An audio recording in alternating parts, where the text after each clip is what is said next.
In transactional analysis, we think of the human personality as divided into three people.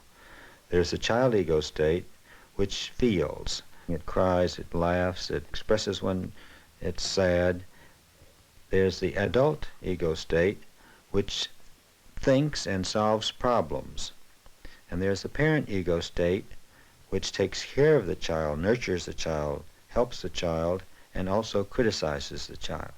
Gives the child rules for a living. You mustn't play with these children, and you mustn't do this, and you mustn't do that.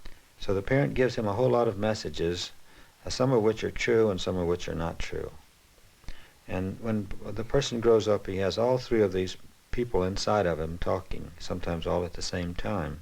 In the film that we're about to see, we see Bruce, who turns on a victimized little boy. His posture tells us that he has a victimized child ego state on, not only his posture, but his tone of voice and what he's saying. And then we ask him to be his angry parent. And he shows us how his angry parent was, so that we see in the here and now a very quick change from a victimized little boy, which is a child ego state, changed to a parent ego state. Who wants to work?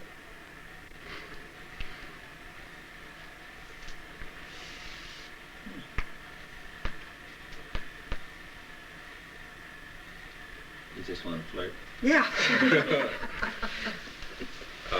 Just. I'd like to work. Tell us your name. Bruce. Bruce.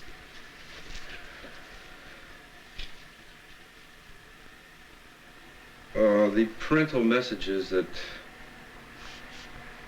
were given to me during my earlier years were all negative strokes.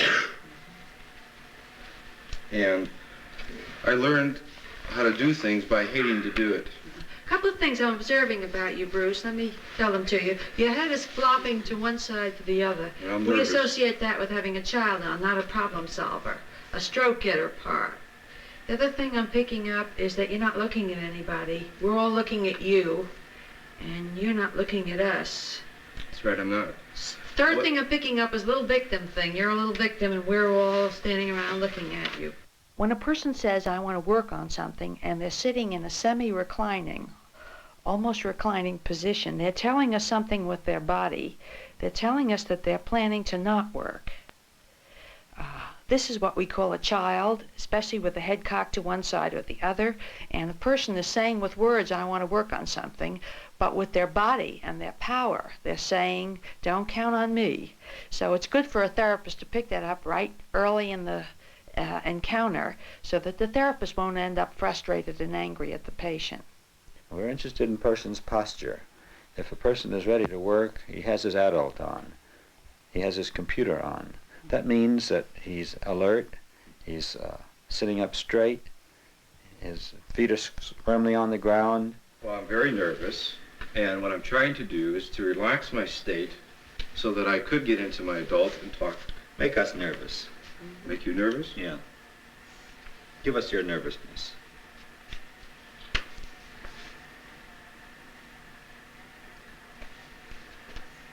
Oh. All right. Stand up. Go around and make me nervous.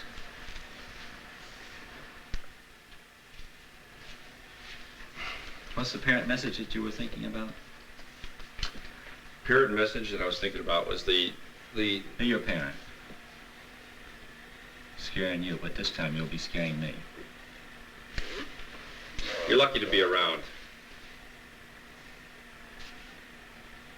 I don't want to hear from you. Go in your room. Some more, that's good.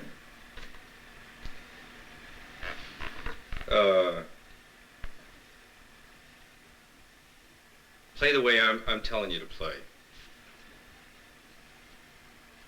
If you can't play with your sister the right way, then don't play with her at all. I'm getting nervous. You're doing good.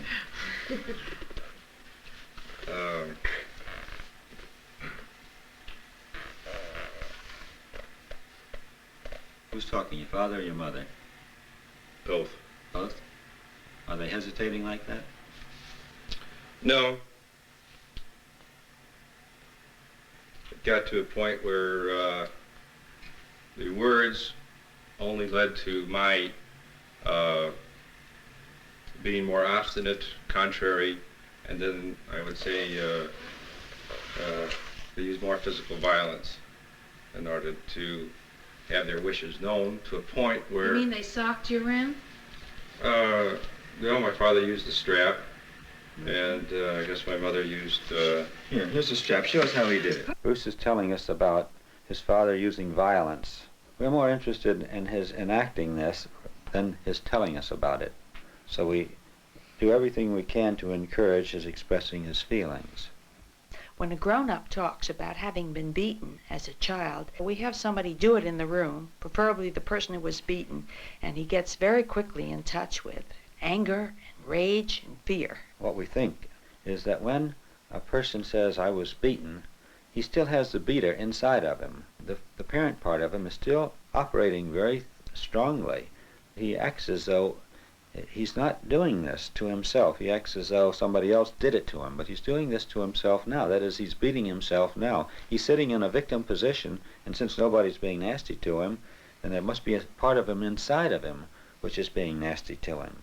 And that part that's being nasty to him inside of him is out of his awareness, and we want him to be aware of that. In TA language, we would say we want that to become part of his adult, to know how he makes himself feel bad. Skip me. And there's little Bruce over there. It's a long time, right? Will you show us how he did it? Well, this is what I want to work on. You going to show us how he did it? No. I want to work on to the fact that I don't want to do it. I know what it is to hate. I know what it is to hate to the nth degree, to carry it around with a chip on my shoulder. Well, don't so that I carry it hate around everything. anymore. I don't. Well, you are. You come around with a little victim. I'm nervous just sitting up here, but I'm Yeah. not nervous now. If you were going to get us to take a poke at you verbally or actually, how would you do that? I don't know how. You don't know how to do that? No. How'd you get your daddy to? By not being the person, I guess, that he wanted me to be. Mm-hmm. Okay, let's do an experiment about that, okay? All right.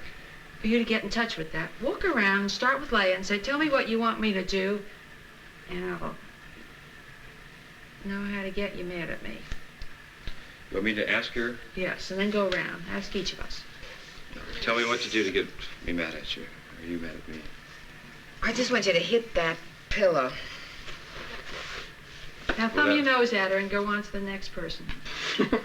That's good. Get me mad at you.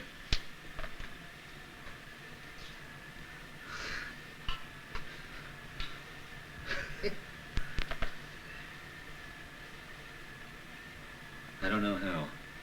You get me mad at you. I don't think you're such a much. Go back in the bedroom and don't bother me. You shut up. Just thumb your nose at her and go on to our strip. Why didn't he thumb his nose at Maury? He doesn't thumb his nose at anybody. He doesn't even do his assignment right. Because he asked That's not what you were supposed to do at all.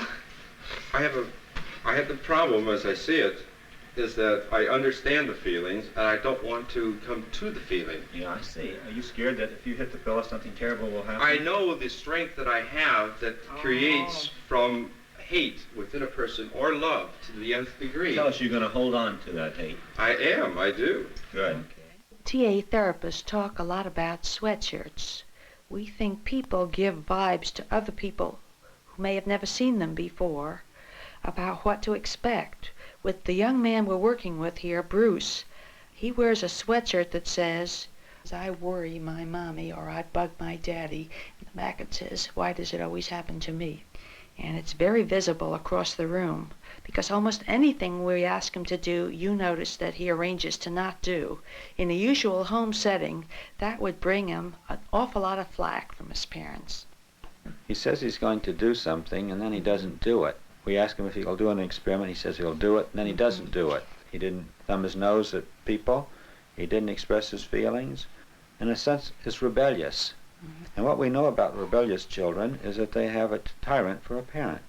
So he carries around inside of him a tyrant and a little rebellious child. Both of those are important parts of him. So what do you want from us? I want to get rid of it. Well, there's a pillow. There's a strap. You're your daddy beating little Bruce. And say what your dad said.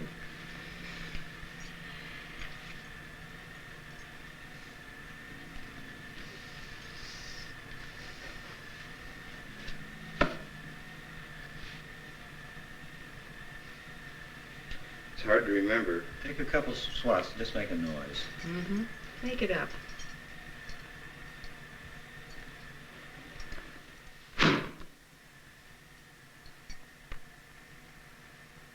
Make a noise when you do it. Good.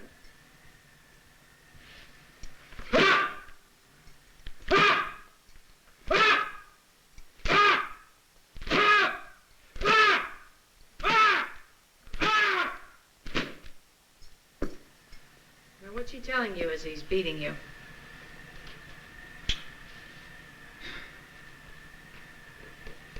Forgive me? He's telling you to forgive you, for you to forgive him? He doesn't know what he's doing. Sounds like a famous line. Well, he's Does- trying to help you. Doesn't know any difference. That's what he was taught. What's he feeling when he's hitting you? His own hate. His own frustrations, regrets. His ability not to be a father. What are you feeling when he hits you? Disbelief. Disbelief. If somebody was hitting me, I think I'd feel pain. Does it hurt? Probably anger. You didn't feel it.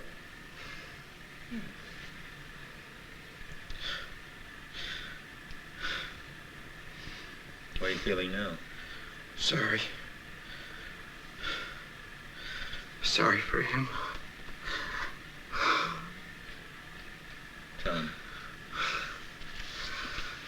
You just never made it. You tried.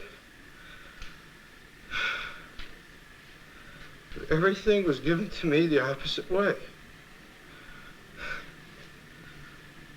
Love.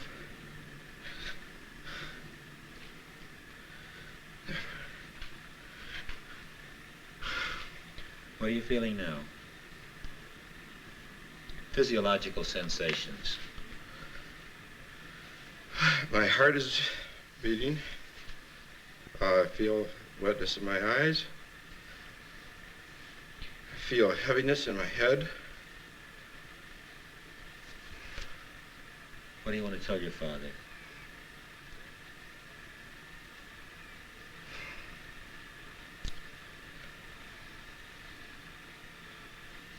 Tell him that I understand, but I just don't want any more. Just leave me alone. He's bothering you now? I've been in business with him for 10 years, and I'm leaving next week. What would you do then, Bruce?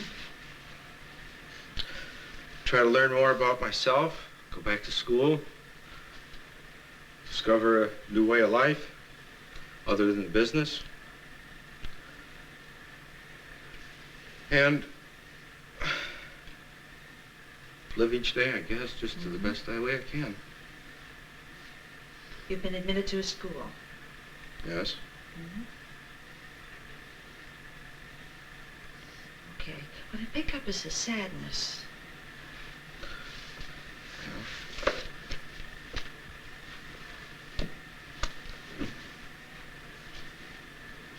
Tell your father that you're sad that you're leaving him.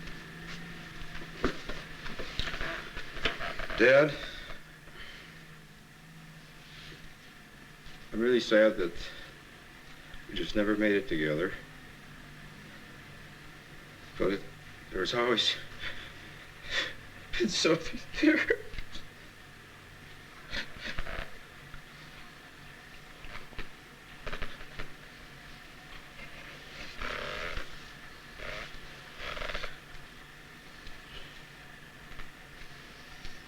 You made some decision early in your life to stay somebody's little sad boy.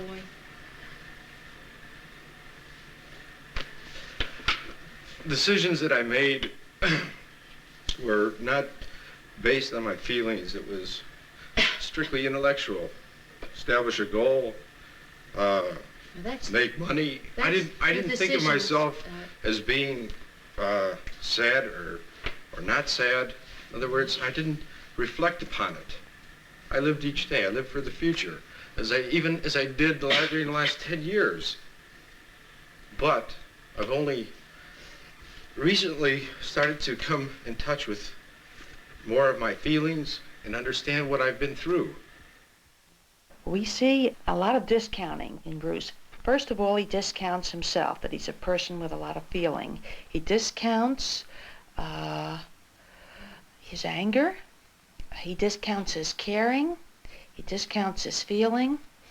And even at times when we confront him with what's going on, he says, oh no, this isn't going on. So a discount is to pretend that what you said wasn't said, or it isn't true, or you're not there. People learn to discount when they're children, and people discount them. Little kid says, I'm scared of the dark, and mommy says, oh no, you're not scared of the dark. There's nothing to be scared of. That's a discount, because if a kid's scared of the dark, he knows he's scared of the dark. So if a person is discounted enough in childhood, later on they start discounting themselves. And if the kid in them says, I'm angry, there's another part of them that says, oh no, you're not angry. And what's happened is that a very serious loss of contact is established between the part of a person that feels and the part of the person that's aware. Okay, I think you made some feeling decisions, though, little boy, perhaps to not feel. Certainly not to show your feelings. Not to Yeah, show I your know. feelings. I remember one time, it used to give him satisfaction for me to cry. And one time I just said that I would never cry again. That's the decision we're talking about. Some kids torture their parents by not crying. Actually, what happens is they often get beaten more. But they're so like, I'm not going to give them the satisfaction. I hope I have the courage to tell him. I'm thinking you probably have a lot of saved up crying and sadness.